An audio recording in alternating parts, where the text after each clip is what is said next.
10, capítulo 1, versículo 6. Vamos a continuar con nuestra serie La soberanía de Dios. El tema número 10 se titula Agresores de la soberanía de Dios.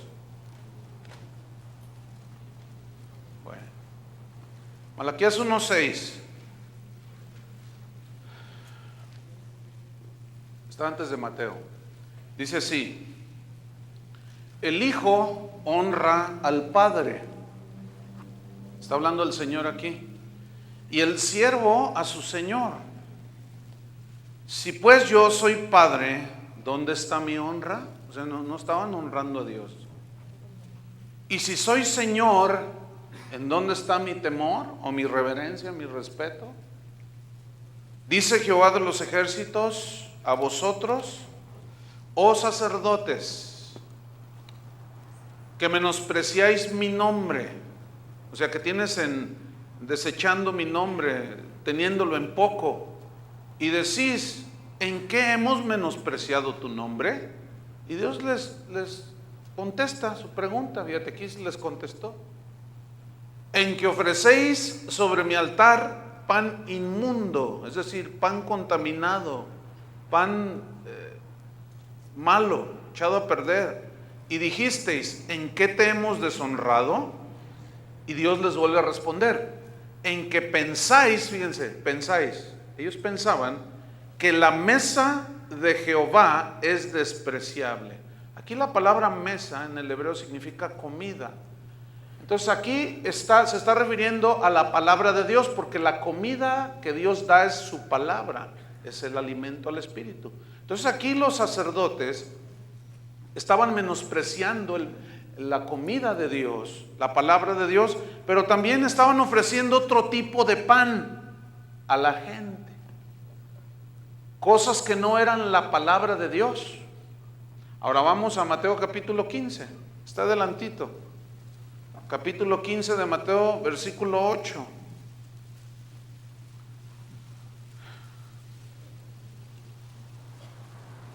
Está hablando Jesús aquí, citando a Isaías 29:13, y Jesús dice: este pueblo de labios me honra, mas su corazón está lejos de mí, pues en vano me honran. Escuchen, hay gente que piensa que está honrando a Dios, pero como no es palabra de Dios, no es lo que Dios ha dicho, en vano dice, me honran, enseñando como doctrinas, como si fuera doctrina de Dios, mandamientos de hombres. Vamos al versículo 12. Entonces, acercándose a sus discípulos, le dijeron: ¿sabes que los fariseos se ofendieron cuando oyeron esta palabra? Se ofendieron. Pedro estaba preocupado porque Jesús les estaba diciendo la verdad. Y luego Jesús dice en el versículo 13: pero respondiendo él dijo: toda planta que no plantó mi Padre Celestial será desarraigada. Dejadlos, dice, son ciegos, guías de ciegos. Y si el ciego quiere al ciego, ambos caerán en el hoyo. Respondiendo Pedro le dijo: explícanos esta parábola. Jesús le dijo: ¿también vosotros sois aún sin entendimiento? Hace unos días llegó un hermano y me dijo: oye, pastor, fíjate que hay un hermano allí en mi trabajo, dice, y el otro día, pues dice, él fue el que me compartió, y pues yo me reúno aquí, y me dijo: oye, vente, vamos a ver a no sé qué, un predicador de esos que andan pululando por allí, pero enseñando falsas doctrinas. Y que le dice: ¿tú me estás invitando a eso? ¿Qué no has oído? ¿Qué? Pues el pastor duro. ¿Cuándo? Eso está como Pedro. Es increíble. Fíjate, hemos estado hablando de la soberanía de Dios. Ahora ya entendemos un poco más a Dios, conocemos un poco más a Dios. Sabemos, ahora ya tenemos más conocimiento, que Él es el único soberano, que Él gobierna sobre todo y sobre todos. Ya lo sabemos, ya lo hemos entendido. También sabemos que Él gobierna sobre toda circunstancia en nuestras vidas. Sabemos también que Él tiene propósitos maravillosos para nosotros, pero en su soberanía, en ocasiones Él permite aflicciones para tratarnos, purificar nuestra fe, probarnos, transformarnos. A veces Él permite pruebas, a veces viene una enfermedad que Él permite para quebrantarnos, a veces simplemente para purificar nuestra fe. Y soberanamente Él hace que a los que aman a Dios, todas las cosas, buenas y malas, les ayuden para bien. Eso lo sabemos. Todo cristiano debe saber esto. Cuando un cristiano lo ignora, se frustra porque no tiene respuestas. Dios, como soberano, sabe cuándo y cómo responde a nuestras oraciones. Él es soberano. Aunque soberanamente en algunas ocasiones Él guarda silencio. San Pablo, hablando de la elección de Israel en el capítulo 11 de Romanos, hablando de cómo Dios y de un plan maravilloso para que Israel en cierto momento iba a desobedecer, y Dios, al armar ese plan soberano, fíjense qué sabiduría, eso provocó que los gentiles, o sea nosotros, recibiésemos el evangelio, la palabra de Dios. Entonces Pablo levanta pues prorrumpe en una expresión maravillosa en Romanos 11, 33 al 36, y dijo lo siguiente: oh profundidad de las riquezas y de la sabiduría y del conocimiento de Dios. Estoy usando una versión diferente a la que ustedes tienen. Cuando él dijo oh profundidad, en el griego significa profundidad, extensión. Oh, qué extensas son las riquezas de Dios. También significa misterio. O sea, qué misteriosa, porque al ser tan profunda la soberanía de Dios, la sabiduría, dice, es que es tan misteriosa. Pero esos misterios son revelados a los hijos de Dios. Entonces él dice, oh profundidad de las riquezas, qué extensas son. Y de la sabiduría, qué misteriosa es su sabiduría. Qué extensa, qué profunda. Y del conocimiento de Dios, qué profundo es el conocimiento que Dios tiene de las cosas.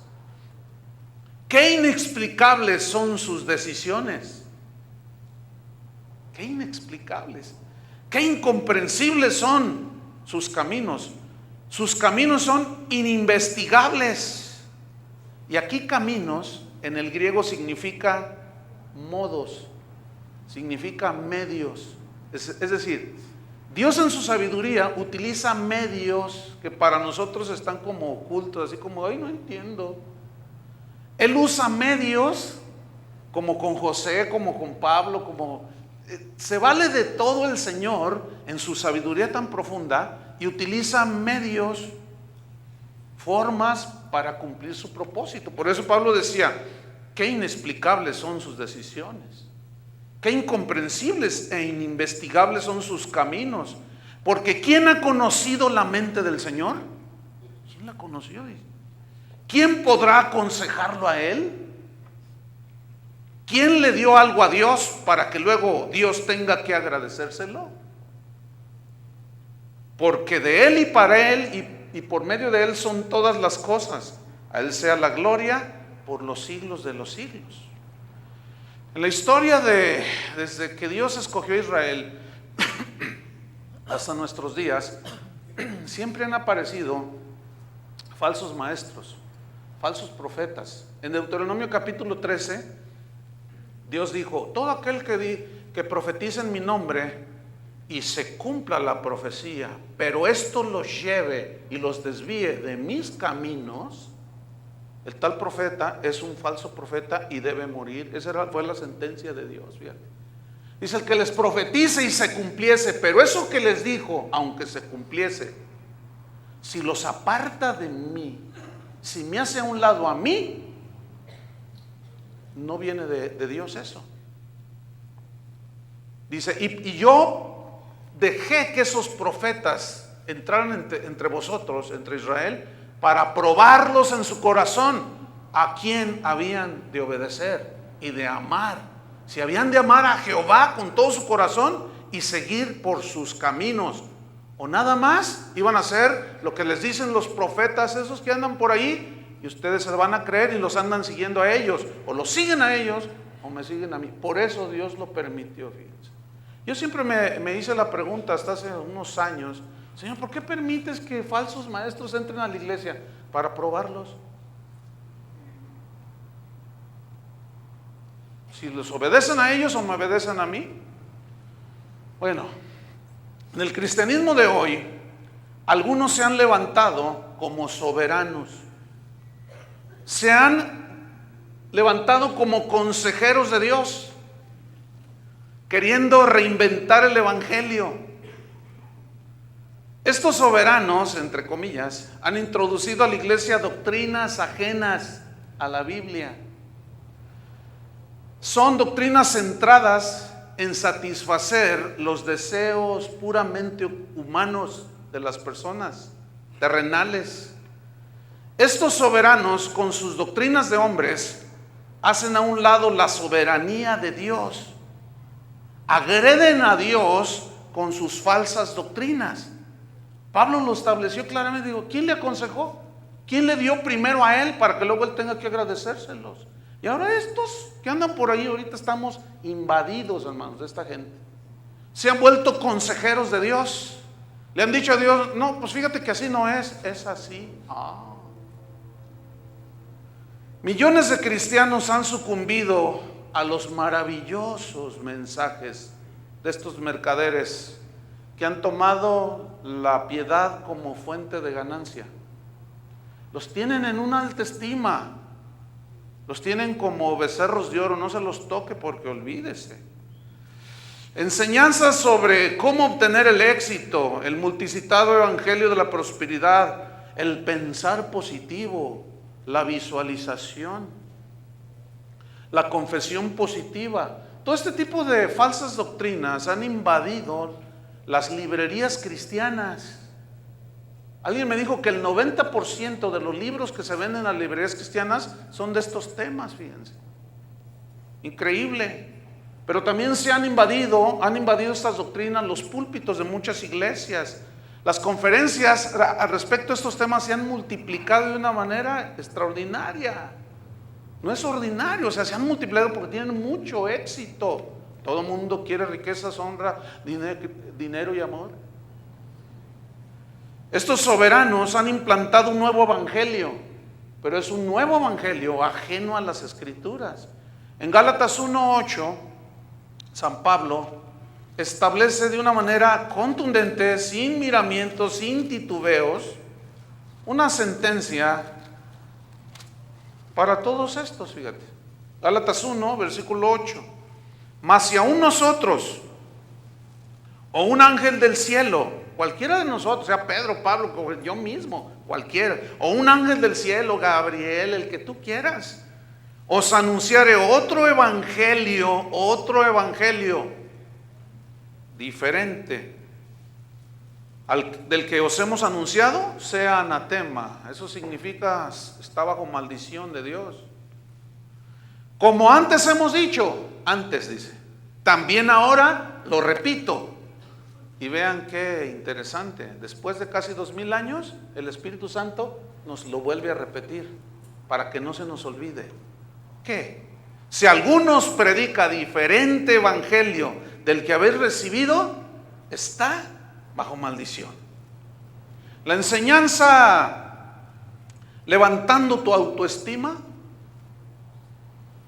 que maquillada con 2, 3 versículos por allí, ha hecho a creer a millones de personas, de cristianos alrededor del mundo, que somos merecedores de la mejor casa, del mejor carro, de la mejor ropa, porque somos hijos del rey, debemos de vivir como hijos del rey, dicen.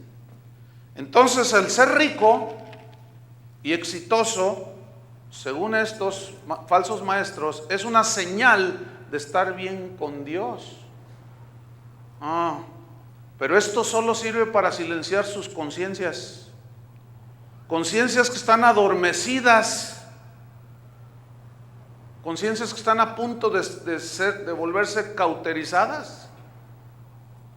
Todas estas doctrinas, hermanos, están diseñadas, inspiradas por demonios, según 1 de Timoteo capítulo 3, según Timoteo capítulo 4 también. Están diseñadas para satisfacer el ego de las personas, el yo, mis deseos personales. Todas esas doctrinas están diseñadas para satisfacer el materialismo de los oyentes. Watchman Nee, un ministro chino, de lo mejor que ha dado el cristianismo en China, dijo lo siguiente: ¿cuál es la mayor conquista del cristianismo? Y él responde: la mayor conquista es una completa unión con Dios por la muerte de Cristo y una pérdida total del ego. El ego es tu yo terrenal, que ambiciona todo, que envidia, que anhela, que quiere. Andrés Murray, un cristiano del siglo pasado, escribió en un libro que yo les recomiendo. El libro se llama Consagración Total, para los que les interese. Andrés Murray es el autor. Él escribió en este libro, en la página 27, lo siguiente. Dijo: el yo es nuestra mayor maldición, pero damos gracias a Dios que Cristo nos rescató del yo, porque satisfacer el ego o el yo es la razón, creo, sin duda, por la cual muchos oran pidiendo el poder del Espíritu Santo para hacer grandes milagros, porque ven que unos en la plataforma hacen un despliegue total, dicen: no, yo quiero eso, yo quiero ser como él. Por eso vemos hoy muchas copias piratas de muchos que andan ahí tirando el saco. Y anhelan el poder de Dios, pero no para bendecir al pueblo de Dios, sino para satisfacer su ego y decir: yo soy el gran ministro, yo soy el gran siervo. Y es bien fácil discernirlos a esos. Nada más ve el show que hacen en la plataforma y esos son. Porque cuando se bajan son así normales, pero nomás se suben y se transforman. Entonces, como gritan y hacen, y la gente se maravilla y se apantalla. 1 Timoteo 4:16, San Pablo le da una instrucción a un joven pastor y le dijo: ten cuidado de ti mismo, Timoteo. Tu peor enemigo, hermano, hermana, no es el diablo, no es tu suegra, hermano. Tu peor enemigo, ¿quién es? Tú mismo. Tu peor enemigo eres tú, tu peor enemigo, fíjate. Mi peor enemigo soy yo. Entonces, por eso Pablo le dice: ¿cuál autoestima? Esa es una onda de psicología secular que se ha metido a la iglesia. Ten cuidado de ti mismo, de tu yo, de tu ego, Timoteo. Pero no solo ten cuidado de ti mismo, cuida también, dice, de la doctrina, dice, de la enseñanza, de la palabra de Dios. Cuídala, Timoteo. Persiste en ello, persevera, insiste, le dijo. Porque haciendo esto, te salvarás a ti mismo y a los que te oyeren. Fíjense, Billy Graham, que se cree que es el evangelista que le ha predicado a más personas en toda la historia del cristianismo, a millones de personas, hizo una declaración hace un par de años, muy interesante. Él todavía vive, ya está muy anciano. Dijo que hizo un análisis de todos los resultados de sus campañas a través de los años y llegó a una conclusión que lo asustó, le espantó, y dijo: si el 5% de los que pasaron al frente realmente nacieron de nuevo, son muchos. Nos dimos cuenta al correr de los años y al hacer investigaciones en las ciudades y en las iglesias donde hacíamos las campañas, preguntándole a los pastores: ¿y qué con toda esa gente? No, volvieron a sus adulterios, a las drogas, a los homosexualismo, volvieron al pecado. ¿Qué pasó, Señor? ¿Qué pasó? ¿Qué pasó? Lo que sucede es que se ha pensado que con una simple oración, así, les dicen: Dios te quiere dar un negocio, Dios te quiere bendecir. Y la gente: está bueno eso. ¿Cuántos quieren recibir a Cristo? Yo, dice. Pues claro, pero nunca se arrepienten, no nacen de nuevo. En Jeremías 17:9 dice así: engañoso es el corazón más que todas las cosas y perverso. ¿Quién lo conocerá?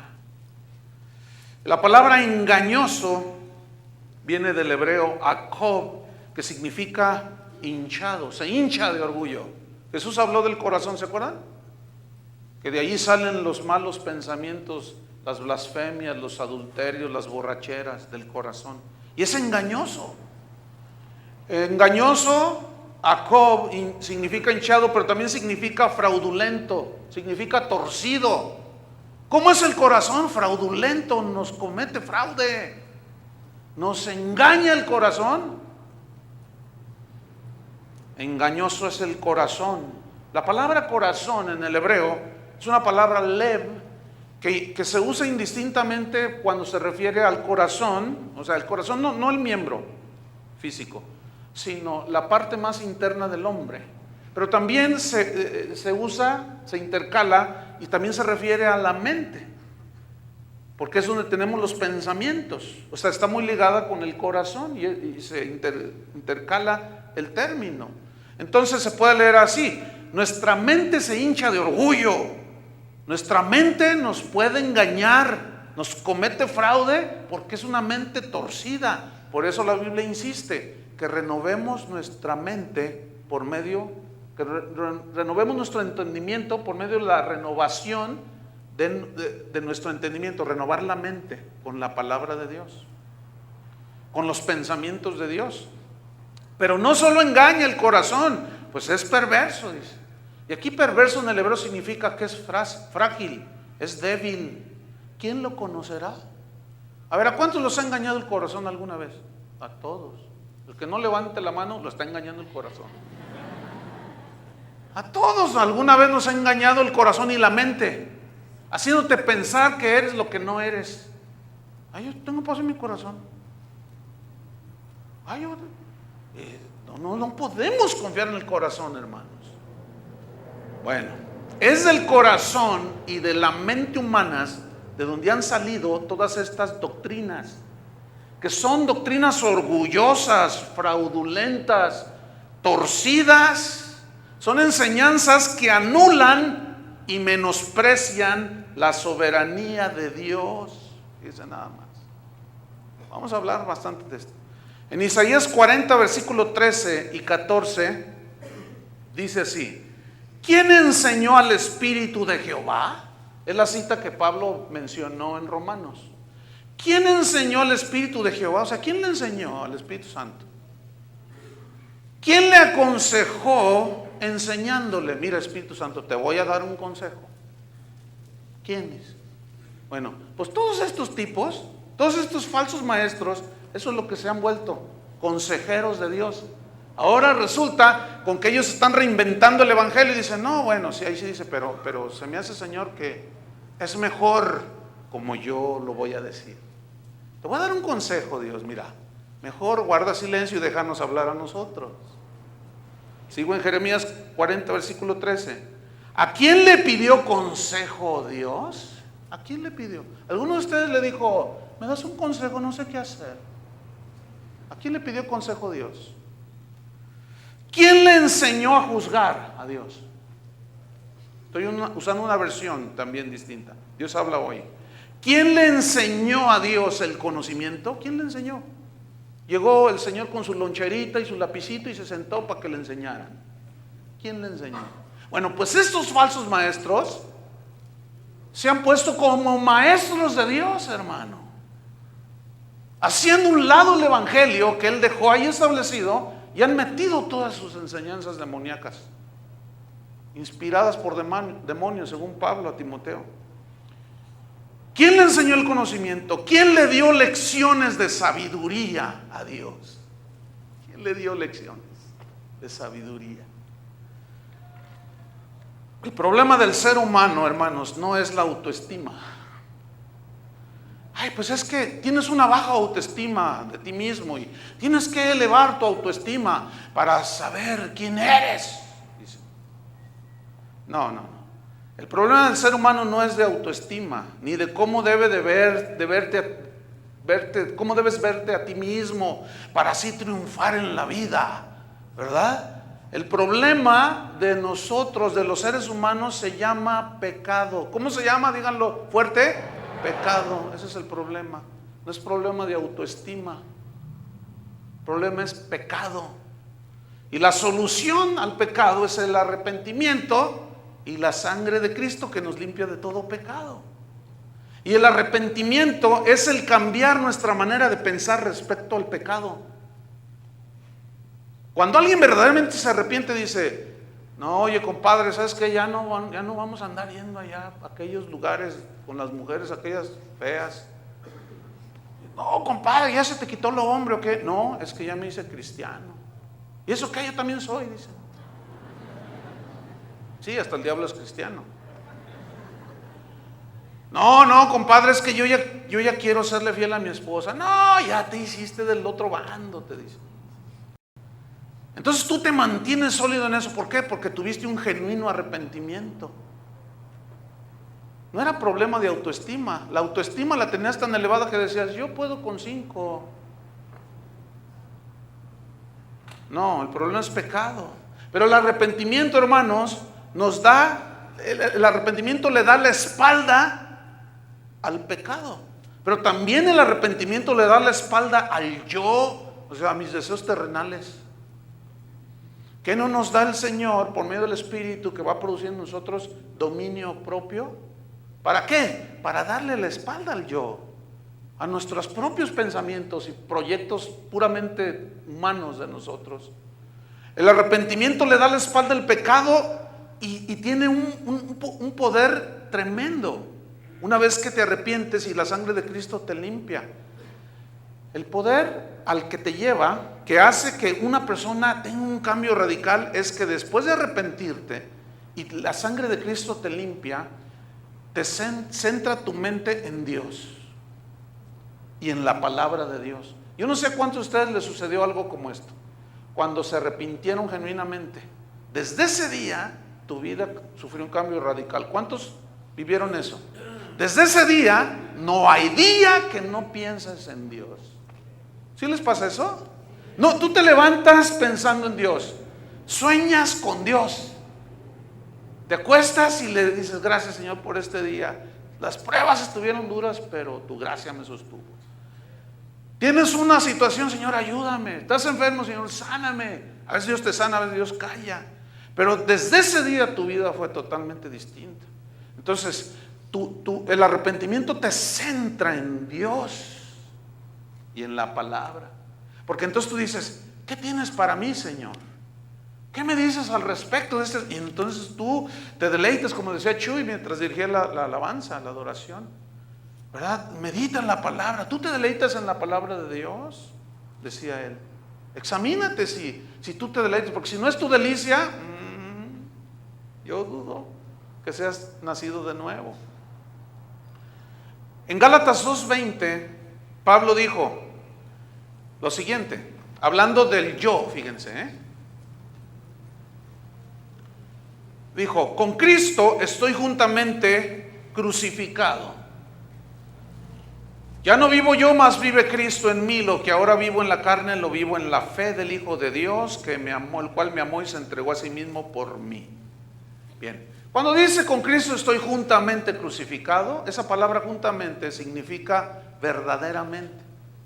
O sea, es decir, si tú verdaderamente no has muerto a tu vida pasada, a tu yo crucificado en la cruz de Cristo, no eres hijo de Dios. Yo te desengaño, yo te lo digo con claridad, sin darle las vueltas. Imagínate aquel día que hay que dar cuentas y luego tú estás allí y el Señor dice: ¿sabes qué? No está tu nombre en el libro de la vida. Pues es que el pastor nunca me dijo. ¿No les dijiste, Chuy Olivares? Ay, señores, pues es que si les decía, se me iban, se ofendían si yo les decía que son pecadores. ¿Saben que en muchas iglesias han quitado de su vocabulario la palabra pecado? Ya no se dice pecado. Usted tiene un problema, dice. El Señor no vino a limpiar con su sangre problemas. Quiero que sepan, Vino a quitar y a borrar pecados, hermano. Entonces el homosexual no tiene un problema de homosexualidad, tiene un pecado de homosexualidad. El adúltero, el alcohólico no está enfermo, es un borracho. Eso es lo que dice la Biblia. Suena duro, pero es que así es. Nadie se va al infierno por enfermedad, hermanos. Con Cristo soy juntamente, verdaderamente crucificado. Y ya no vivo yo. ¿Qué significa? Mi yo, mis proyectos, mi yo, Pablo, yo, el orgulloso, aquel, el de judíos, hebreo de hebreos, el que estudió aquí y allá, y el que era parte del Sanedrín, y que todas las cosas que yo gané en el mundo. Después, cuando él se entregó a Cristo, dijo, todas esas cosas las tengo por basura, con tal de ganar a Cristo. Y la palabra basura en el hebreo significa, en el griego, significa estiércol. Fíjate lo que tenía Pablo, todos los logros del yo como excremento. Suena duro, ¿no? Porque es lo más desechable que hay. Así lo tenía, dice, con tal de ganar a Cristo, decía. Entonces dice, él dijo, yo estoy verdaderamente crucificado con Cristo, ya no vivo yo, mas vive Cristo en mí. Significa, ahora yo hago su voluntad. Él se entregó por mí, yo me entrego a Él.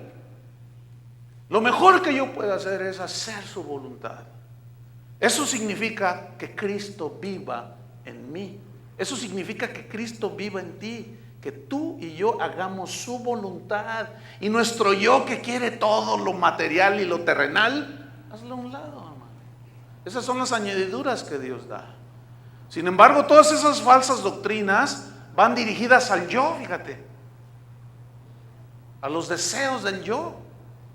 Sigue diciendo Pablo, lo que ahora vivo en la carne, o sea, mi vida actual en mi cuerpo, ahora yo lo vivo en la fe del Hijo de Dios, o sea, confiando en Dios para todo. Para todo. Ya no confío en mí mismo, sino confío plenamente en el Señor, el cual me amó y se entregó a sí mismo por mí. Fíjense, Cristo sin egoísmo de ningún tipo, sino por amor se entregó. Pablo lo entendió. Dijo, en el corazón de Jesús no había egoísmo, se entregó por mí, pues yo tampoco voy a tener ego para tratar de sacarle a Dios lo que me gusta, quiero y anhelo. No. Allí Pablo dijo, solo me basta su gracia. Fíjate que solo crucificando nuestro yo en la cruz de Cristo es que podemos vivir la vida con Dios. Porque los designios de la mente carnal, los designios de la carne son enemistad contra Dios, dice en Romanos. Porque no se sujetan a Dios, ni tampoco pueden. Mientras que Dios te dice, busca primeramente el reino de Dios y su justicia. No, pero yo declaro que el carro nuevo es para mí. Busca primeramente el reino de Dios y su justicia. No, pero la casa, lléname la cartera. Busca primero. Es irreconciliable, hermano. Te vas a bronquear con Dios. Te metes en pleito con Dios, porque dice que es enemistad contra Dios. Porque no se sujetan a Dios, ni tampoco pueden. Es imposible. No hay conciliación. Dios nunca va a ceder y va a decir, bueno, si te voy a dejar un poquito de carne allí para que tengas lo que tú quieras. No, hermanos. A.W. Tozer es un cristiano del siglo pasado. Escribió un libro que les recomiendo también, se llama La Conquista Divina. O sea, lo que Dios conquistó, vino a conquistar nuestros corazones. Él dijo en la página 27 de ese libro lo siguiente. Dijo, la cruz del cristianismo de hoy no es la cruz del Nuevo Testamento. Dice, la cruz de hoy es solo un adorno brillante del cristianismo carnal. La vieja cruz mataba a los hombres. La nueva cruz solo los entretiene. La vieja cruz los condenaba, la nueva cruz los divierte. Fíjense cómo son los eventos de los cristianos, pura diversión. Y hasta te dicen, véngase a divertir en nuestro concierto, nos vamos a divertir, dicen. ¿Qué de divertido tuvo la cruz del Calvario? Dígame, hermano. Ay, Dios. La vieja cruz, dijo Tusser, destruía la confianza en el yo. La nueva cruz te hace confiar en ti mismo. La carne, tu yo, sonriente y confiado, le canta a Dios acerca de la cruz, pero se rehúsa a morir en esa cruz. Y también se rehúsa a llevar la vergüenza de la cruz. ¿Qué palabras dijo este hombre? En Lucas 6:26, vaya conmigo. Lucas 6:26.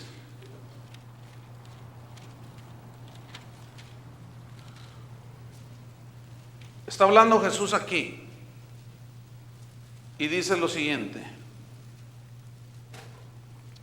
ay de vosotros. Ese ay es una exclamación de dolor, así como diciendo, ay de ti, ay de vosotros, como diciendo, pobres de ustedes.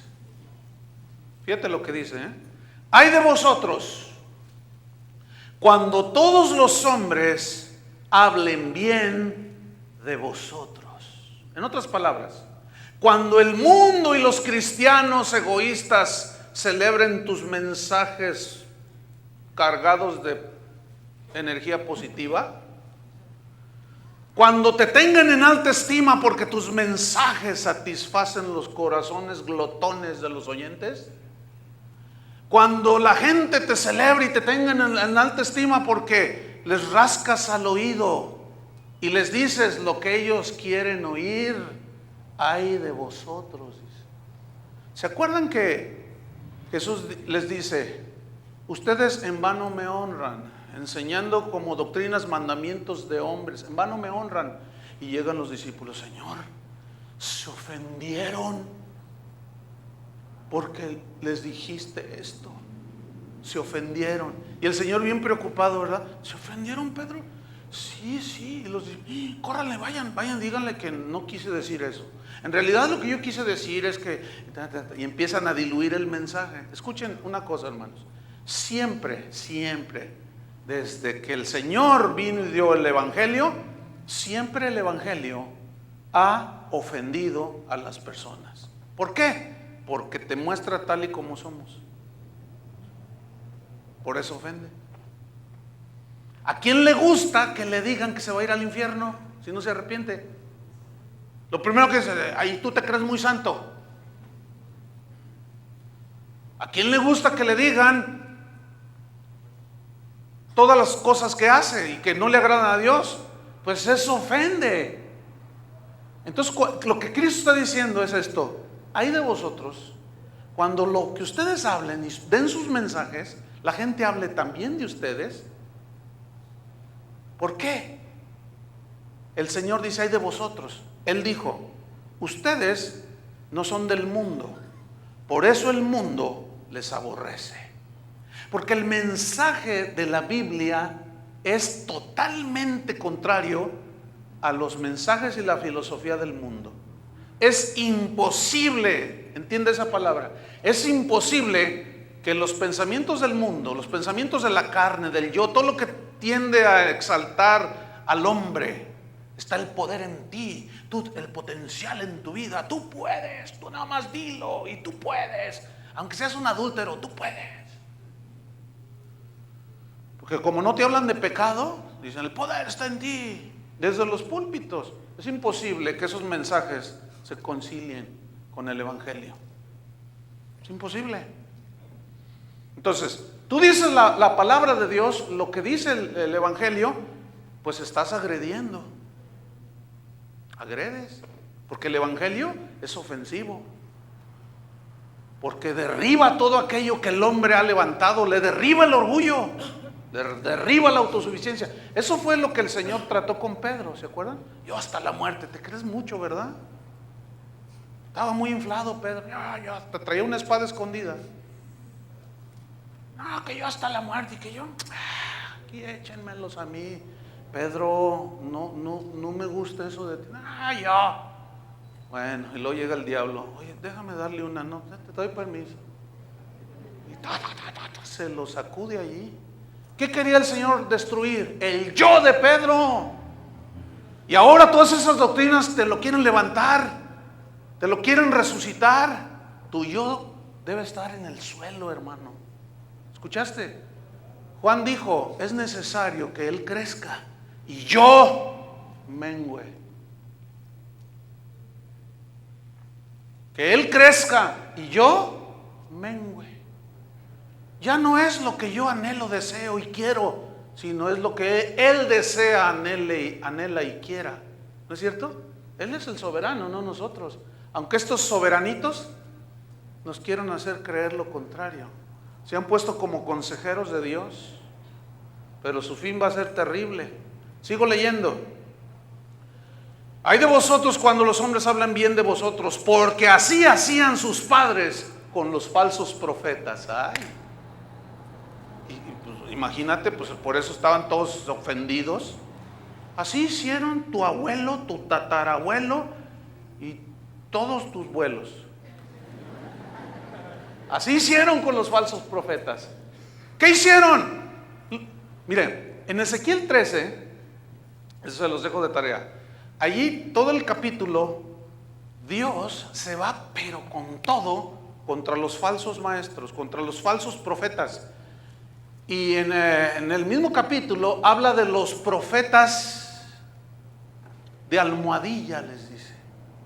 En algunas versiones dice que ponían mantos, pero la mejor traducción es almohadillas. ¿Se han fijado en las escenas de las películas cuando sale la última cena que está Jesús con sus discípulos, que están sentados a la mesa?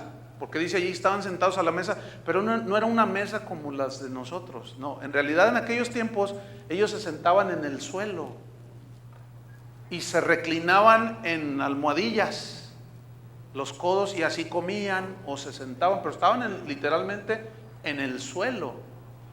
Entonces, lo que dice, esos profetas de almohadilla, ¿qué significa? Esos que le hablaban al rey, le hablaban a los gobernantes, le hablaban a los israelitas y llegaban, a ver, trae al profeta. Entonces llegaba el profeta de almohadilla con sus almohadillas, ¿no? Entonces se sentaban en el piso y las ponían allí y se ponían así. Y los otros decían, ay, a ver, ¿qué tiene Dios para mí? Y ponían sus almohadillas y se sentaban en el suelo. Así dice el Señor, Jerusalén, la tierra santa, donde Dios ha puesto el pie, donde Dios ha puesto la mirada. Jerusalén, todo está bien, prosperidad y bienestar para Jerusalén. Y luego dice, cuando yo no dije nada de eso, dice el Señor. Hablaron de su propio corazón, les hablaban al oído esos profetas de pacotilla, esos profetas de almohadilla. ¿Sabes que esos profetas de almohadilla abundan por todos lados aquí, en el cristianismo de hoy? Fíjate bien, siempre están. Y yo declaro y yo te digo, tu negocio 2008 va a prosperar. Eso mismo dijeron en el 2007 cuando iniciaban. Y sigues hundido. ¿Qué pasó? Y entonces la gente le gusta oír y prende la televisión en el canal cristiano. Y las profecías del costarricense Panchito Pistolas, ahí sale ahí, y yo escupiendo ahí todo el micrófono, y yo declaro, y yo digo, y la gente embelesada, oh sí, yo lo recibo. Profetas de almohadilla, que nomás le hablan a la gente lo que le gusta, no hablan la verdad. Y dice, cuando va a venir el juicio, vamos a leer Jeremías. Este es otro pasaje, Jeremías capítulo 5. Ay Dios. Jeremías capítulo 5, en el versículo número 20. Dice así: anunciad esto en la casa de Jacob, o sea, la casa de Israel. Jacob es Israel. Anunciad esto. Y haced que esto se oiga en Judá, diciendo, oíd ahora esto, pueblo necio y sin corazón. ¿A quién le gusta eso? A nadie le gusta que le digan eso. ¿Ah? ¿Dónde están esos profetas que hablan la verdad? ¿Dónde están? Todo es bendición y prosperidad y no sé cuánta cosa. Los verdaderos profetas en la Biblia siempre hablaron de juicio, porque el pueblo tiene corazón engañado, perverso. Entonces nos da por salirnos de los caminos de Dios y se tienen que plantar los verdaderos profetas y decir: no, por allí no, se están desviando. Los verdaderos maestros de la palabra de Dios tienen que decir no, tienen que alertar al pueblo. Entonces Dios le dice a Jeremías: ve y diles esto. Y diles: pueblo necio y sin corazón, que tiene ojos y no ve, que tiene oídos y no oye. ¿A mí no me temeréis?, dice Jehová. ¿No os amedrentaréis ante mí, que puse arena por término al mar? O sea, playa, por ordenación eterna, la cual no quebrantará. Se levantará tempestades, mas no prevalecerán. Bramarán sus ondas, o sea, las olas, mas no la pasarán, porque Dios le puso límite. No obstante, dice, o sea, ese soy yo, el que tengo control y dominio de todo. No obstante, dice, este pueblo tiene corazón falso y rebelde. ¿Dónde están esos profetas que hablan al pueblo la verdad? Son muy escasos. Este pueblo tiene corazón falso y rebelde. Se apartaron y se fueron, y no dijeron en su corazón: temamos ahora a Jehová Dios nuestro, que da lluvia temprana y tardía en su tiempo, y nos guarda los tiempos establecidos en la siega. Fíjate, por un lado reconocían que Dios es poderoso y es soberano, pero por otro decían: pero no, sí, pero no, decían. Versículo 25: vuestras iniquidades han estorbado estas cosas, y vuestros pecados apartaron de vosotros el bien, porque fueron hallados en mi pueblo impíos. Acechaban como quien pone lazos, pusieron trampa para cazar hombres, como jaula llena de pájaros, así están sus casas llenas de engaño. Wow. Así se hicieron grandes y ricos. Escuchen, se engordaron y se pusieron los lustrosos. Sobrepasaron los hechos del malo, no juzgaron la causa del huérfano. Con todos se hicieron prósperos. Qué increíble. Y la causa de los pobres no juzgaron. No castigaré esto, dice Jehová, y de tal gente no se vengará mi alma. Escuchen el 30 y el 31.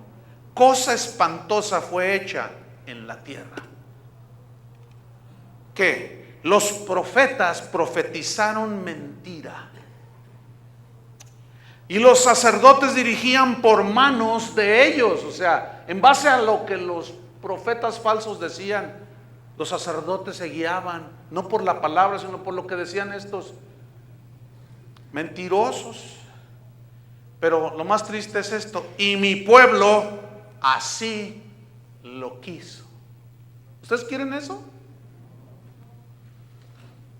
Pues se sigue repitiendo la historia, hermanos. La gente eso es lo que quiere. No les toques un becerro de esos de oro que andan por ahí, porque se te echan encima.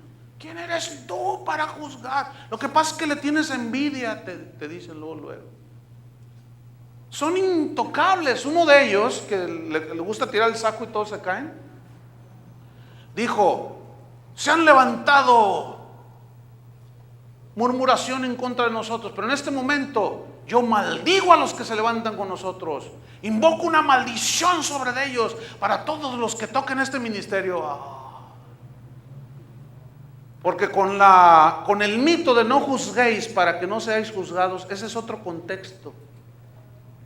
Cuando la Biblia nos dice por todos lados que discernamos, que escudriñemos, que veamos. Jesús lo dijo: yo se los he dicho, falsos profetas, falsos cristos vendrán. Yo ya se los dije. Pero por sus frutos los conocerán. Por lo que hacen y por lo que dicen, ustedes se van a dar cuenta. Entonces, la Biblia no nos prohíbe discernir, hermanos. Al contrario, nos ordena y dice: tengan cuidado con todos estos. ¿Por qué le dijo Pablo a Timoteo, cuídate de ti mismo y de la doctrina? Porque muchos falsos maestros habían entrado ahí a la iglesia en Éfeso. No, Timoteo, ten cuidado lo que tú les vas a enseñar. Entonces, estamos, hermanos, tenemos una responsabilidad, no de comernos todo lo que oímos y leemos en los libros. Tenemos que ser muy sabios para discernir, hermanos. Entonces, los falsos maestros se hacen famosos porque llenan las expectativas del ego de los comensales que llegan ahí a las iglesias. El mundo habla bien de ellos, fíjense bien. Los premian con Grammys. Fíjate, el mundo premiando a los cristianos, por el amor de Dios. Es clarísimo que cuando el mundo premia a un cristiano, es porque el cristiano está bien diluido, está igual que ellos. Pero si ese cristiano dijera la verdad, hablara la verdad, confrontara al mundo con su pecado, a ver si lo premiaban. ¿Cuál premio? Ni que nada. Por eso dijo Jesús, ay de vosotros cuando los otros hablen bien de ustedes, porque así hablaron sus padres de los falsos profetas, los adulaban. Ay, los libros de esta gente son bestsellers mundiales, son entrevistados en la televisión, son vistos con simpatía por los periodistas, son vistos con simpatía por los entrevistadores en las televisoras. Ay, usted ha vendido 12 millones de copias. Oiga, usted ha vendido 4 millones de un libro, de ejemplares, 4 millones de ejemplares. Pues sí. Oye, ¿y a qué se lo debe? O sea, ¿a qué le debe su éxito? Bueno, es que yo siempre mi mente ha estado renovándose y yo hablo positivo, yo hablo éxito. ¿Y Dios? Y cuando dicen Dios, no, pues es que Dios me ayudó. ¿Cuál Dios? Espérame, también los krishnas hablan de Dios. También los testigos de Jehová hablan de Dios. También los mormones dicen Dios. ¿Por qué no dicen Jesucristo? ¿Por qué? ¿No quieren ofender? Tú di Dios, todo el mundo cree en Dios. Pero di Jesucristo, al que murió en la cruz por nuestros pecados. Ay, eso no me gusta. Yo soy un hombre bueno. Algunas afirmaciones de algunos famosos profetas de almohadilla. Por ejemplo, un pastor que heredó un imperio eclesiástico allá en los Estados Unidos, en el estado de Texas, es un junior del evangelio, nació en cuna de oro, escribió un libro que se llama Tu mejor vida ahora. En el capítulo primero, que se llama Agrandando tu visión, en la página 10, dice lo siguiente, pongan atención, para que vean cómo hacen a un lado la soberanía de Dios, y ellos ya se pusieron como los consejeros de Dios. Fíjate lo que dice. Dice, hay una semilla en ti, es tu hora. Tú has estado enfermo por largo tiempo, pero ahora es tu momento para ser sano. O sea que tú decides tu sanidad y la soberanía de Dios. Bueno, sigue diciendo este sonriente predicador. Tú puedes estar en apuros financieros, con toda clase de deudas, pero hoy llegó tu hora de salir de ellas. Hoy llegó tu hora.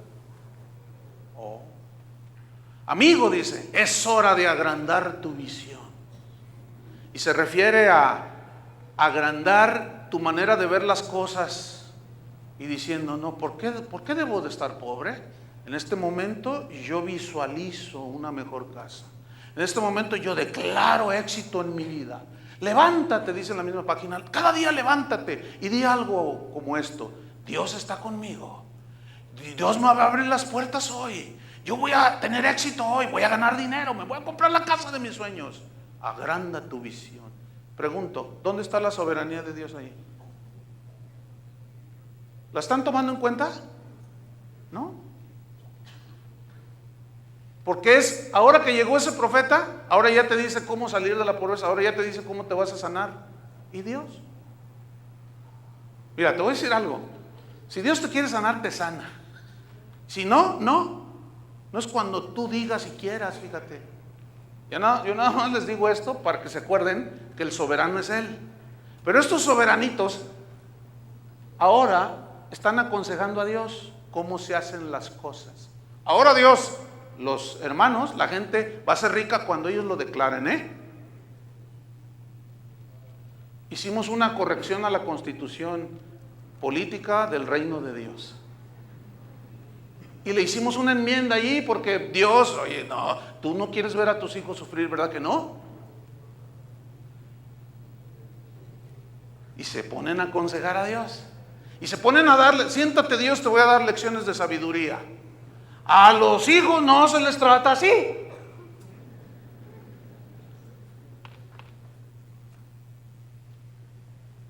Falsos maestros. Un famosísimo cantante premiado con Grammys dijo esto: en mi congregación, durante la predicación de cada domingo, yo le digo a mi gente, a cada rato se lo repito, y le digo: usted es un campeón, saque el campeón que hay en usted. Y se los he repetido tanto, se los repito tanto, que ya llegaron a creérselo, dice. O sea, ahí es una casta de campeones, ¿no? Puro campeón ahí. Dice este motivador: recibo miles de correos donde me dicen, gracias hermano por decirme que soy un campeón. Y Dios dice, pueblo rebelde y corazón torcido. ¿Qué les gusta más? ¿Que les digan pueblo rebelde y de corazón torcido o que les digan campeones? Pues campeones. Eso es lógico. Eso levanta la autoestima, el ego. No, a mí no me gusta que me digan, oye Chuy, tú estás desobedeciendo al Señor, eres un desobediente. Te voy a componer un corrido. El corrido del hijo desobediente. No, yo no soy. No, pues eso no me gusta. Me gusta que me digan, siervo amado, tú eres el pastor de pastores de esta ciudad. Eso sí me gusta.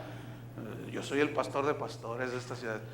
No solo eso, siervo amado, porque hasta le hacen cantadito a siervo amado. Tú eres el hombre para esta ciudad. Tú eres el apóstol de Guadalajara. Eso sí me gusta. Pero que me digan, siervo, así te dice el Señor, no les estás enseñando mi palabra y te voy a visitar. Te reprendo, Satanás, luego. Tú eres un profeta de mal agüero. Yo quiero mis profetas de almohadilla. Esos, me gusta lo que me dicen. La confesión positiva, hermanos, ha suplantado la soberanía de Dios. Un coreano, que se dice que es el que tiene la iglesia más grande del mundo, en un libro que escribió llamado La Cuarta Dimensión, dice lo siguiente: llena tu mente de éxito y llegarás al éxito. Yo le digo a mi gente que nunca permitan que aniden pensamientos negativos en sus mentes, sino que siempre piensen positivo. Un magnate del cristianismo que se precia y se jacta de que tiene un jet privado, él es guatemalteco, dice lo siguiente, está predicando, ¿no? Y dice, le voy a hacer una pregunta, ¿de qué vive usted? De mi trabajo, me responderán algunos. Usted está equivocado. Usted vive de lo que dice, usted vive de lo que habla, usted vive de lo que confiesa. Nuestra boca nos abre puertas y nuestra boca nos cierra las puertas. Suena excelente, pero la soberanía de Dios, ¿dónde está? ¿Dónde está Apocalipsis 3:7, donde dice que Cristo es el que cierra y ninguno abre? El que abre y ninguno cierra. No, entonces ya no es Cristo el que cierra y ninguno abre. Ya no es Cristo el que abre y ninguno cierra. Ahora es lo que tú declaras con tu boca. No sé si alcanzan a ver el engaño, hermanos. ¿Lo alcanzan a ver o no? ¿Dónde está la soberanía de Dios? Tú, mira, tú declara que vas a ser presidente de Disneylandia y vas a ver que vas a ser presidente de Disneylandia. Establécelo y decrétalo. Hermanos, la Biblia no habla de lo positivo ni de lo negativo. La Biblia habla de lo verdadero y de lo falso. De lo verdadero y de lo falso. Lo positivo y lo negativo son términos muy relativos, hermano. Porque lo que para ti puede ser positivo, para Dios no lo es. Lo que para ti puede ser negativo, tampoco para Dios lo es. La palabra de Dios es absoluta. Un pastor, amigo mío, él es pastor en Madrid. Él hizo unos escritos muy interesantes y él dijo: lo positivo no siempre es lo verdadero. O sea, lo que para ti es positivo no necesariamente es lo verdadero desde el punto de vista bíblico ni de Dios. Y él pone un ejemplo, dice: una marcha homosexual es positiva para la libertad sexual en la opinión de un homosexual, pero en la opinión de Dios no. ¿Entendieron? Otro ejemplo: si cierran un antro, un lugar donde bailan mujeres desnudas, y lo cierran, pues ese es algo negativo para los borrachos y los lascivos. Ay, ¿ya viste, compadre? Híjole, man. No, qué mala onda, qué negativo, nos cerraron el changarro. Para ellos es negativo, pero según la Biblia, no. Entonces ese rollo de que no pienses negativo y piensa positivo, hermano, eso no tiene sustento en la Biblia. Entonces, fíjate, si yo confieso positivo que voy a tener la mejor casa, y si no está en el plan de Dios, entonces es negativo para mí. Si yo estoy enfermo y declaro: no tengo nada, no tengo nada. ¿Te imaginas a Pablo? Llega el mensajero de Satanás, lo traspasa y lo tumba. Y luego llega Pedro y le dice: ¿qué tienes? No tengo nada, no tengo nada, no.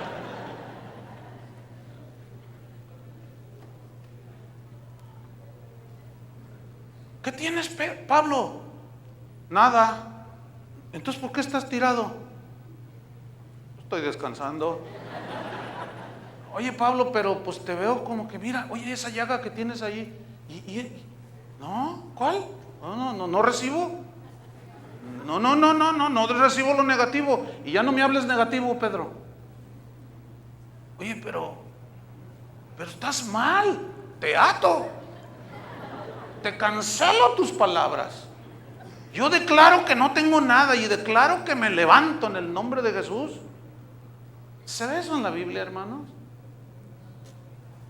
Entonces, ¿de dónde sacar lo de declarar positivo y no hables negativo? ¿Saben de qué? De las filosofías aristotélicas y de las filosofías del mundo, del pensamiento de los hombres caídos, orgullosos. Lo que yo digo, eso se hace. Cálmate, Salomón. Te crees muy sabio. Resulta que ahora fuiste más sabio que Dios. Para nosotros, hermanos, no existe lo positivo ni lo negativo. Para nosotros existe solo lo verdadero y lo falso, lo bíblico y lo no bíblico. Para nosotros solo existe la voluntad de Dios y su soberanía. Para nosotros solo existen los propósitos de Dios y nos sometemos a ellos y aceptamos su voluntad. ¿Cuántos dicen amén? Me voy sobre el final enseñándoles algunas confesiones negativas de Cristo. Mateo 10:34 dijo: no penséis que he venido para traer paz en la tierra. No he venido a traer paz, sino espada. Uy, ¿será por esto que el mundo está en un caos? ¿Porque Cristo confesó negativo? Mateo 8:20: las zorras tienen guaridas y las aves nidos, de los cielos tienen nidos, mas el Hijo del Hombre no tiene dónde recostar su cabeza. Pregunta: ¿por confesar negativo fue que Cristo fue pobre? Mateo 16:21: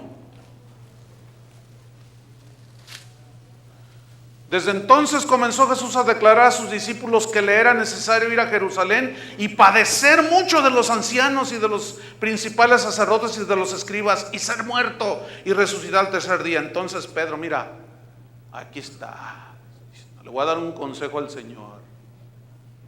Tomándole aparte, comenzó a reconvenirle: Señor, te voy a dar un consejo. Se me hace que estás confesando muy negativo. Lo que dices recibes, Lo que tú confiesas, pues eso te va a venir. ¿De eso tienes temor, de que te maten en Jerusalén? Señor, por favor, ¿verdad? Necesitas renovar tu mente y pensar positivo. Visualiza otra cosa, pero no andes diciendo que te van a matar, Señor, por el amor de Dios. Le dijo: Señor, ten compasión de ti. Fíjate qué buen consejo le estaba dando a Dios. Ten compasión de ti. ¿Quién le aconsejó a Dios? Pues Pedro se levantó como consejero. En ninguna manera te acontezca esto, Señor. No, yo ato tus palabras. Fíjate. Pero él, volviéndose, o sea, Jesús dijo a Pedro: quítate de delante de mí, Satanás. ¿Oíste, Satanás? Sí, les estoy diciendo algunos. Y aquellos que van a oír la grabación: quítate de delante, Satanás. Y resulta que ahora ya te pusiste a aconsejar a Dios. No, no es así. Ahora es confiesa positivo. Ahora di esto, hazlo así y te vendrá. Y el Señor está acá con su evangelio. Dice: mira, vamos a reinventar el evangelio, vamos a aconsejarle a Dios. Ya no le hagas caso a Dios, ahora hazle caso al maestro, al consejero Pedro. Quítate delante, Satanás. Dice: me eres tropiezo. Escuchen: porque no pones la mira en las cosas de Dios, sino en el ego de los hombres. ¿Ven? Entonces Jesús dijo a sus discípulos: si alguno quiere venir en pos de mí, niéguese a sí mismo. ¿Cuál autoestima, hermano? Y tome su cruz, significa muerte del tuyo, y sígame. Porque todo el que quiera salvar su vida la perderá, y todo el que pierda su vida por causa de mí la hallará. Porque ¿qué aprovechará el hombre si ganare todo el mundo y perdiera su alma? ¿O qué recompensa dará el hombre por su alma? ¿De qué le sirve? Qué tremendo. El último versículo, 1 Corintios 4:10. Y nos vamos para que no se ofenda. 1 Corintios 4:10. ¿Sabe que hoy se está estilando en muchas iglesias predicar 15 minutos? 20 minutos, 25 a lo más. ¿Por qué? Pues para que la gente no se sienta incómoda y no se canse, y se levante. Y luego allá a la salida unas donitas con café. Aleluya.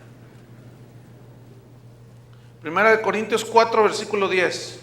Vean la autoestima de Pablo, vean el positivismo de Pablo, Nosotros somos insensatos por amor de Cristo. Ay, Pablo, no hables así de ti, necesitas elevar un poquito tu autoestima.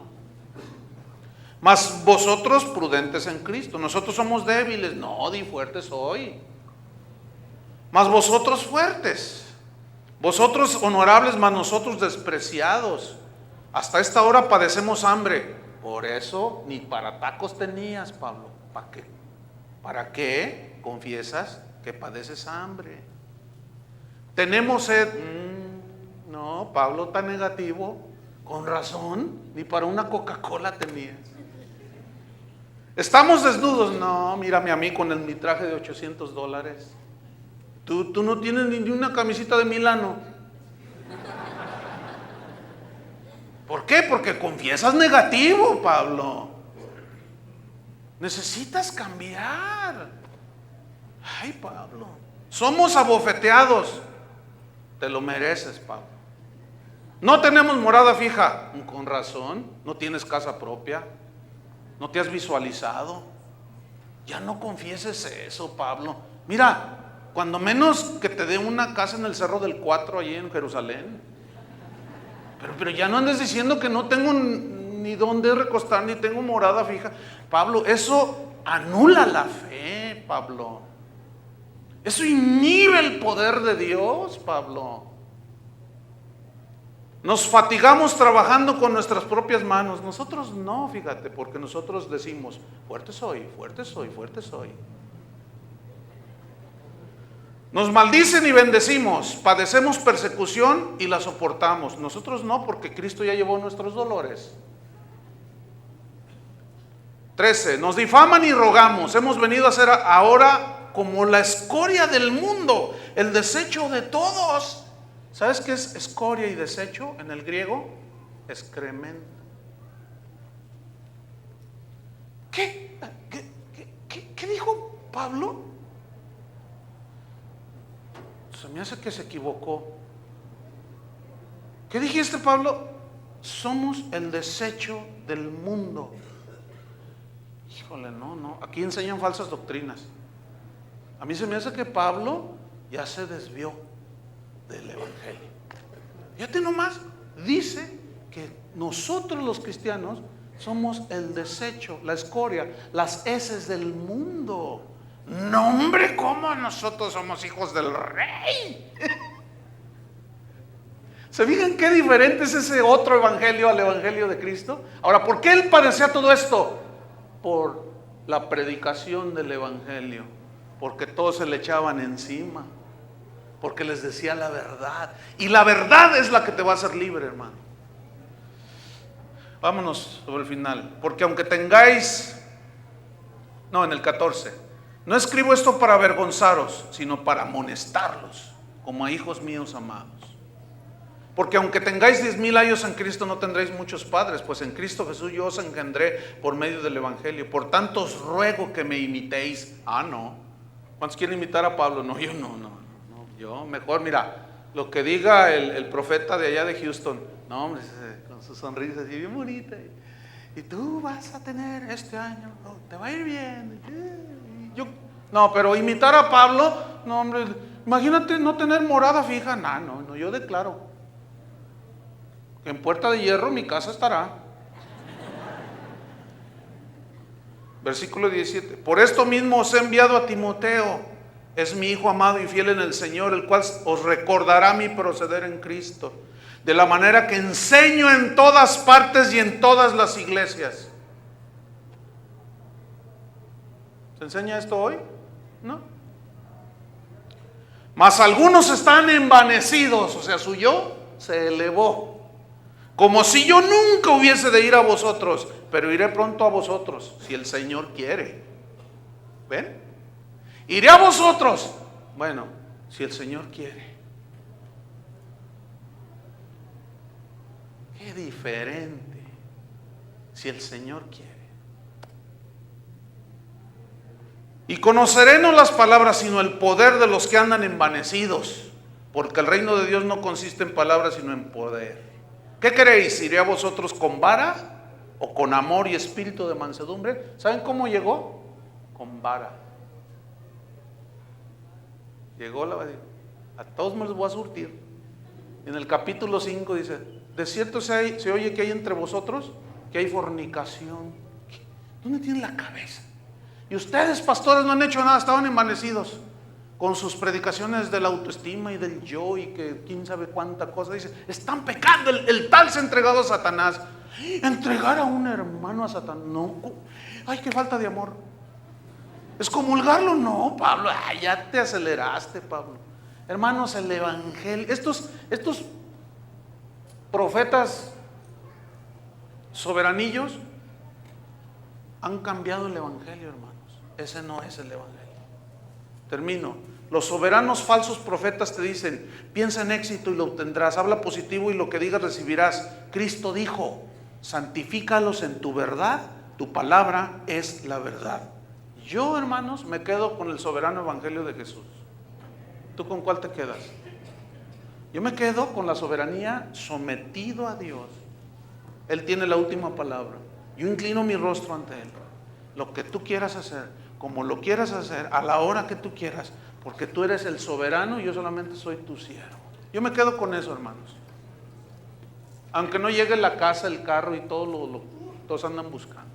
Yo me quedo con el Evangelio de Cristo. ¿Cuántos se quieren quedar con el Evangelio de Cristo? Pónganse de pie. Levanta tus manos a Dios. Dile: Señor, dame sabiduría y discernimiento para detectar esos falsos soberanos que te quieren aconsejar, que quieren reinventar el Evangelio, diciendo puras mentiras, que los egoístas, glotones espirituales, les cae bien al oído. Señor, no. Abre mi oído. Yo no quiero tener un corazón engañoso, ni rebelde, ni necio. Conociendo tu gran sabiduría, Señor, la profundidad de tus riquezas y de tu conocimiento, con eso me basta. Con eso me basta. Porque sé que tú sabrás encaminar todas las cosas para bien, para aquellos que te amamos, Señor. Llévanos, Señor, siempre de tu mano. Y cualquier cosa que nos suceda, sabemos que está en tu completo control, porque tú eres soberano, Señor.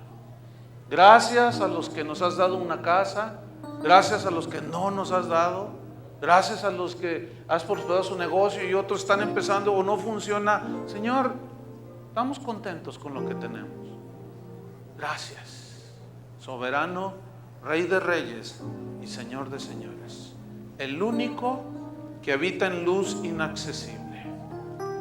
Oh profundidad de las riquezas de la ciencia, del conocimiento de Dios. Qué inexplicables son sus caminos, qué profundos son sus juicios y sus modos en el que Él hace su voluntad. Gracias, Señor, por el privilegio de conocerte un poquito más. Te bendecimos en el nombre de Jesús. Amén. Que Dios les bendiga, hermanos.